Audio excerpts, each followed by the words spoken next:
Meus amigos, muito boa noite a todos vocês. Muito obrigado uma vez mais por apoiarem a mais um vídeo do canal Fernando Gil, Economia Sem Ideologia. Mais uma vez, eu quero aqui lhes garantir, lhes prometer que esse debate que nós vamos ter aqui é completamente desideologizado, ou seja, eu não tenho nenhuma intenção, preciso sempre dizer isso a cada vídeo, em função de um nível de complexidade da polarização política aqui no Brasil muito alto. Eu preciso sempre dizer isso e lhes garantir que o meu propósito é o mais honesto possível, sem que eu enverede, ou então lhes faça enveredar por qualquer lado dessa polarização, que mais uma vez também eu quero dizer a vocês aqui, é incompreensível da minha parte. Quero inicialmente pedir a você para deixar o like nesse vídeo, para você contribuir com a sua inscrição, para você poder participar aos amigos de vocês sobre esse conceito desideologizado, eu vou frisar, de debate. Hoje eu trago aqui para vocês mais um capítulo do que seja incompreensível aqui no Brasil. Aliás, tem muita incompreensão a respeito de muitos fenômenos que acontecem aqui. Eu, agora à tarde, estava lendo jornais e pude, então, me inteirar que o presidente da República, o Lula, tem que marcar obrigatoriamente, inclusive até por uma questão estratégica, uma reunião com o Arthur Lira e com o Pacheco, presidentes da Câmara e do Senado, respectivamente. Tem que marcar essa reunião o Lula em função de desgastes, que eu acredito que sejam naturais, de um processo democrático, onde aquilo que seja delineado, que seja pensado pelo governo tem que passar pela Câmara de Deputados, tem que passar pelo Senado, mas não é só esse o problema que nós vivemos, porque torna-se um problema realmente na medida em que nós sabemos os deputados e senadores votam de acordo com as suas conveniências e não de acordo com aquilo que necessita o país. Essa situação ganhou um contorno mais grave porque na semana passada vocês têm acompanhado o ministro Padilha das Relações Institucionais, ou seja, aquele ministro que está incumbido de facilitar o trâmite do governo com o Congresso. Mais uma vez eu quero dizer a vocês, isso é salutar, porque o Congresso teoricamente é a casa do povo. Realizando ações errôneas ou não, é a casa do povo. Então, tudo aquilo que é concebido em termos de ideia por parte do governo tem que passar por ali. Mas ganhou contornos de mais agressividade, inclusive, essa disfunção, essa dicotomia, essa incompreensão, falta de habilidade política que acabou gerando esse problema entre o Lira e o ministro das Relações Institucionais, o Padilha. Essa semana tem votações muito importantes no Congresso e é impressionante que um governo ou que qualquer governo tenha exatamente que conceber estratégias, e na maior parte das vezes, estratégias que impactam o nosso bolso, que impactam a questão fiscal do país, as métricas fiscais, justamente para que tenham, então, os governos salvaguardados os seus princípios mais elementares. Essa semana tem um provável veto do Lula ao trecho que limita a saída de presos. Eu acho que isso é uma discussão importante, que precisa ser travada realmente no Congresso. Cada um vai ter a sua opinião, mas eu quero aqui dizer a vocês que isso precisa ser levado a cabo no âmbito técnico e não no âmbito político, ou seja, eu não tenho que votar sim ou não em função daquilo que o governo me oferece, sim em função daquilo que eu acho que realmente precisa ser votado, aquilo que é mérito técnico. Essa semana também tem discussões muito importantes sobre a LDO. O governo teve que diminuir os gastos para que possa equilibrá-los e, por isso, teve um corte de mais de 5 bilhões nas emendas de comissão e, principalmente, o que se vota agora nessa semana é um cronograma onde o governo estabeleceu, seja ele qual for, porque inclusive no governo passado também tinha cronograma, mas algo que afeta exatamente a saúde da nossa economia, mas um cronograma de pagamento das emendas. Isso é muito importante para que o governo, naturalmente, possa se planejar. E tudo isso correndo um risco de ser votado sim ou não, em função do mérito político, das concessões que naturalmente esse governo vai fazer, ou qualquer outro governo vai fazer, eu já falei para vocês, eu não tenho um lado, sobre ou para os deputados que estão ali justamente para isso, porque eles querem poder e para que eles tenham poder, naturalmente, eles precisam que os seus projetos sejam então aprovados, independente até do nível de urgência de cada um deles. Eu considero isso um grande absurdo. Mais uma vez, eu quero perguntar a você que está aqui me assistindo, em quem você votou para deputado, para vereador, para senador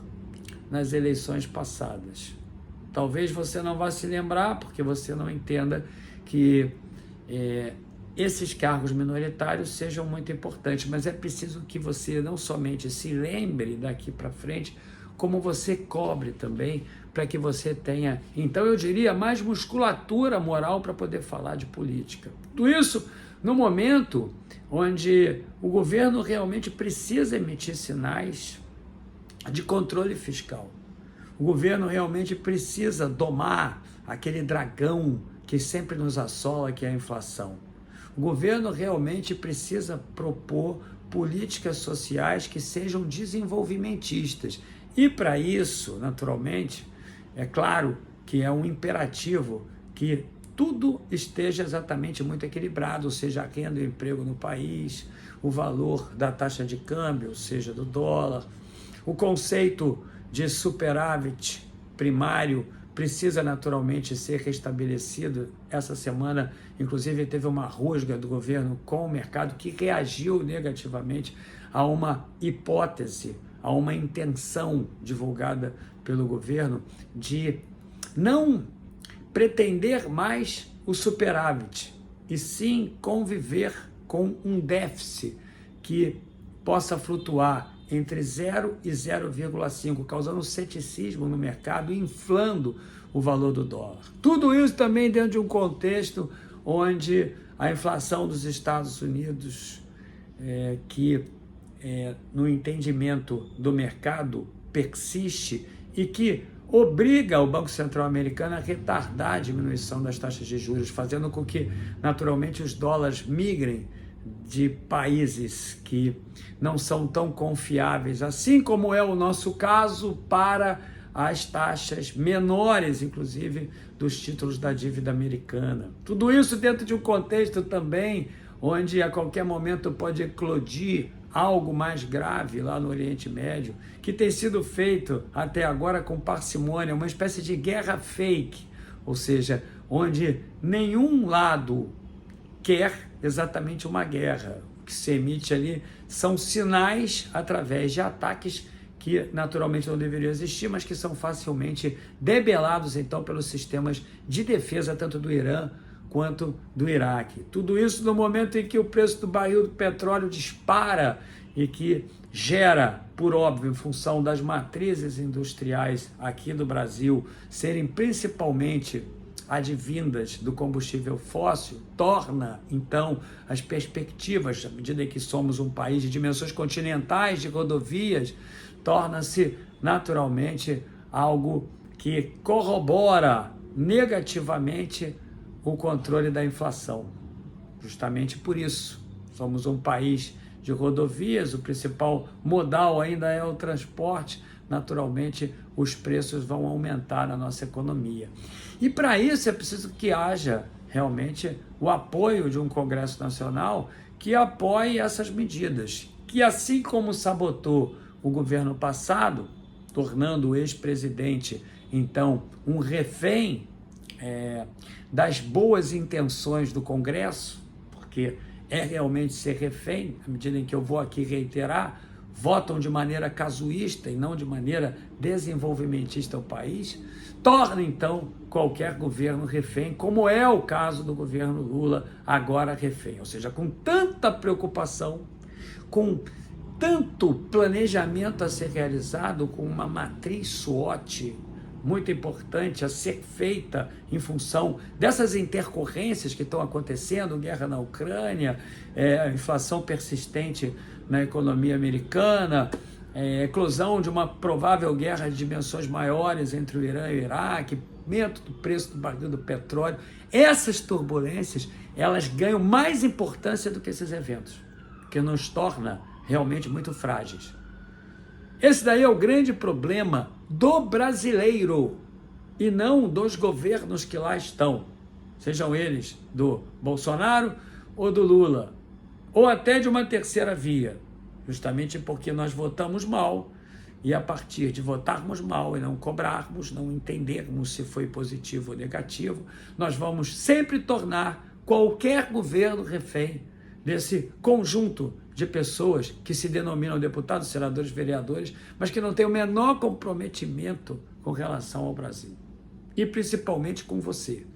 Então, no meio de pautas tão importantes, no meio de uma necessidade premente de realização de um planejamento estratégico que venha a, ao menos, dirimir os efeitos drásticos desses fenômenos que estão acontecendo agora, citados por mim, ao invés disso, a preocupação agora é domar vaidades, tanto do presidente da Câmara, Arthur Lira, como do presidente do Senado, o Pacheco.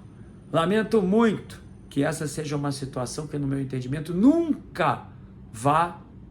melhorar.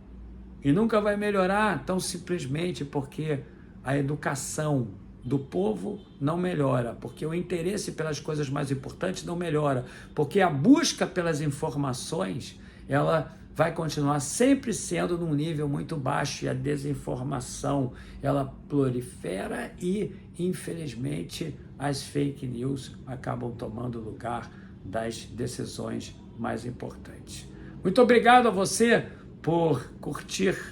por se inscrever aqui nesse canal. Muito obrigado a você por debater comigo. Espero aí que você deixe a sua contribuição acerca da proposta de reflexão que eu destino a vocês. Muito obrigado, boa noite e bom final de semana a todos.